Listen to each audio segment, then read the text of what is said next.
And welcome to this special COVID-19 Inside Olympia interview. Joining me now is House Republican Leader J.T. Wilcox. Thanks for being here. Appreciate it. Well, thanks for having me on, Austin. By the way, your hair's getting a little long, isn't it? Actually, my wife gave me a haircut. I was wondering about that. Yes. So let me just start out with what you're thinking as you have watched this global pandemic unleash itself across the globe and across the country and in Washington, both with the hat you wear as the House Republican leader, but also as someone who has been in business for most of your life. You have a family business, and just watching what this is doing to both people's health, but also to the economy. What's been going through your mind? Well, I think the incredible complexity of the consequences in a few months. We're lucky because in Washington, I think we contained this better than many other parts of the world. And you look at states like Michigan that had, I think, around 120 deaths today and has gone over 1,600. You see New York, where there's been over 10,000 deaths.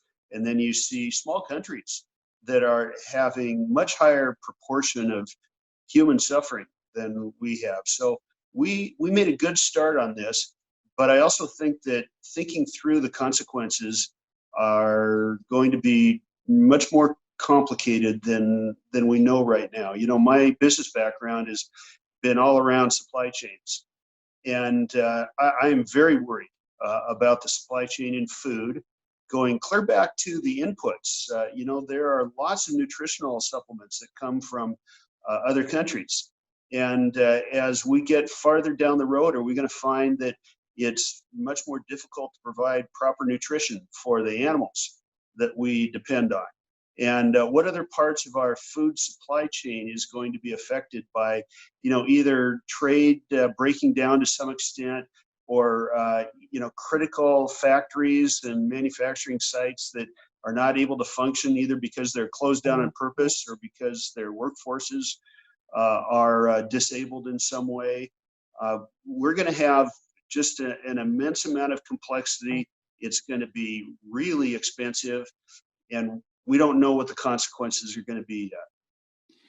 Well, before we talk about what it might look like to restart this economy, let me ask you if you are in support of the governor's decision to extend his stay-home order through early May, and also to keep schools closed through the end of the academic year. Well, I have been very active in communicating with the governor's office that I believe his initial moves were right.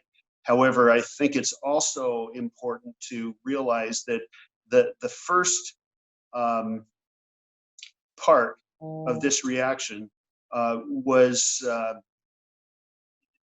by necessity more of a club than a scalpel. And it's time to get the scalpel out now and think through the orders that he's issued. There are a lot of parts of the economy that I think could be open without any ill effects or very manageable ill effects. There's lots of people that work in jobs that already provide a great deal of social distancing, and we should look carefully at every job category and find out what we can do to let people get back to work in a way that provides a lot less risk. So going forward, I would like to have a much more subtle approach than was necessary in the first few weeks. And just to be clear, in terms of timelines, is going forward for you starting in May 4th when this current order expires, or is that starting today? No, I think we should be thinking about it now. There's another part of this too. When certain parts of the stay-at-home order are hard to justify, for example, the difference between private construction and public construction, when people feel like those distinctions are unreasonable, I think it makes it harder for the people of Washington in general to comply. So I think looking at these, trying to refine them so that they make more sense, And there's an area that I really agree with the governor in, and that is let's look at data going forward too. And maybe we dice it up regionally to some extent, and also by the kinds of exposure that different activities in the economy carry with them. In talking with public health officials and hearing the perspective of Speaker of the House, Lori Jenkins, there seems like there's a school of thought that is we missed the opportunity to contain this. We're now in this mitigation stage that does require these blunt instruments, as the governor has described it, anything but a scalpel, to use your analogy. And that what's key is getting to a point where we peak and then we're declining, and we see that decline for a period of time before we transition away from mitigation and more into containment. And what I've heard from Speaker of the House, Lori Jenkins, is that it is very important to not back down now when we're seeing this early success, and to see this through, that there will be short-term pain for long-term gain. And I just want to be clear about whether you have a different perspective perhaps on this, or if you also see the value of keeping things locked down, keeping people socially distanced in sort of a radical way until the public health officials say, okay, now we're comfortable with you starting to open things up again. Well, I think, first of all, it's people that are elected that have to make the decisions. Nobody gives us a license to just hand over, our position as an elected leader in a crisis. So we have to take responsibility for those things. I've stayed in fairly close touch with Speaker Jenkins, and if there is much daylight, it would be kind of on the margin. And I know that she's anxious to get the economy going too. And I think there's lots of room for us to discuss, what does the time frame look like, and how do you slice up the lower risk from the higher risk activities. And in fact, the House Republicans and the House Democrats have a discussion that has been ongoing for about a week now, trying to decide what we'd like to suggest to the governor in terms of a roadmap to reopening the economy. And neither caucus is the least bit interested in hurting people. And so this is all about managing the risks. Do you have an idea at this point? Can you give us a sense? I mean, you mentioned perhaps there could be some reopening that sort of is by geography, but any other ideas that have come to the fore yet in terms of how you might incrementally start to open things up? Yeah, both caucuses have kind of worked on developing a discussion list of the kinds of work that don't involve interaction with very many other people. Landscaping, for example, lots of different types of construction. Auto sales can be conducted almost exclusively online. And, because it's so critical that we have a sustainable economy, if nothing else, we have to have a sustainable economy so that we can continue to finance the steps that are necessary to deal with this. And so there's a million things to talk about in this. There's room for negotiation. But again, I've been very, I think, persistent in talking with the governor's office and asking that he give people a sense that he's planning for how do we reopen the economy in the most efficient way. And it's necessary to do that in order to give people enough hope that they'll continue to comply with the things that he does ask of them. Do you have any concern that the state could do this prematurely or do it too aggressively, and then this virus flares up again and you're right back where we started with having to do a blanket shutdown? Yes, I think this is a very careful operation. That's why I'm talking about doing the things that are the lowest risk first. And I don't blame the governor or Speaker Jenkins for wanting to be sure that that doesn't happen. But there's danger on both sides. And this is when it's time to really try hard to carefully weigh both sides of the risk. What do you say to the restaurant owner, the bakery owner, the small business owner who isn't in a low risk line of work and has maybe put everything on the line to start their business and now have been shut down, laid off all their workers? What do you say to people who used to work for them? This is what is motivating so many of us. We're very close the small business people in our districts. I think we help them find the resources that the feds are bringing. B, we encourage them to work closely with their trade associations. This is when the trade associations earn their pay, and every one of the active trade associations is trying to put together a set of best practices that will allow their members to operate in the future in the safest possible way. And they're going to be part of the process. How long, at this point, the governor has broad emergency powers, and behind the scenes, Republicans and Democrats have been working with him and working together to approve of extensions when needed.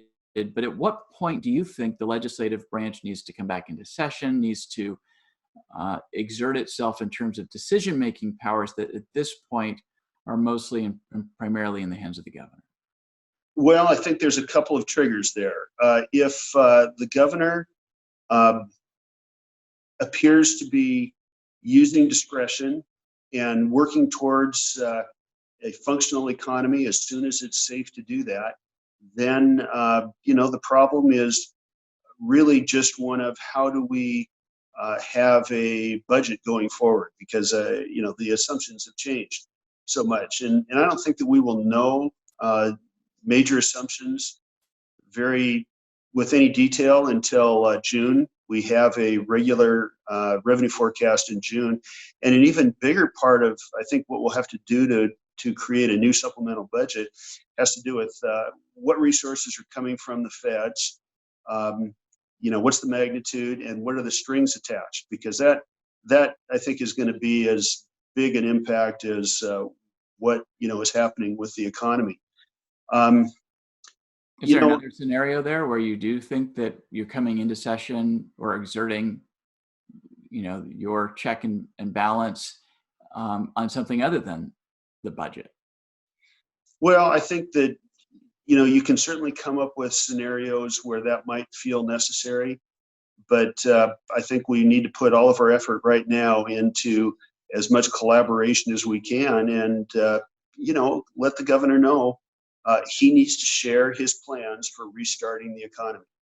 How concerned are you that despite all the best efforts of people at the state level to try to do this and to start to ratchet back towards some normalcy, that we won't have the testing capability that the public health officials say they need to be able to identify and contain another outbreak, that we won't have the public health surveillance system that they say is needed to make sure that we can stay in containment and not end up in a situation where this is running loose again?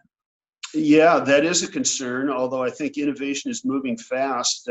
We've got a innovation group in Tacoma, for example, that is finding some ways to do sort of, I'm not sure how to describe this because I don't want to blow their cover, but they are now using some biology, I guess, to find out if there are neighborhoods that have people that are suffering from COVID that's yet to be undetected. So I think that there's going to be a lot of innovation, and we may have more tools than we expect. But, the truth is, life is about dealing with uncertainty. And we need to do two things. We need to keep people as safe as we can. And at the same time, in order to do that, we have to have a functioning economy. So I don't doubt that we will be faced with, doing our best with less than perfect information. And we're doing that already. Just lastly, what are you expecting in terms of the blow to state revenues and the budget, and when you might have to come back into special session to address that? Well, there have been some unofficial estimates that talk about $2.5 to $3 billion, which seem way too modest to me.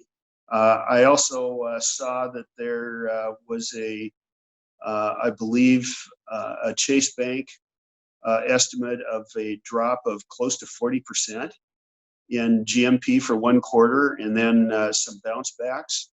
But I think in Washington, we've got a little bit more at risk. We always talk about how trade dependent we are. That's true, and trade's been hit hard. Boeing's been shut down, and Boeing is talking about the fact that they're going to be a different looking company when this is all over. So I think Washington, has been very fortunate over the last few years and has had a very strong economy. And at the same time, we may stick out in the near future as being one of the more challenged economies. So we've got to be ready for that. Okay. House Republican Leader J.T. Wilcox, thank you so much for joining us. We appreciate it. All right. Thank you. And thank you for watching this COVID-19 Inside Olympia special interview. We'll have more interviews coming your way soon. Thanks for watching.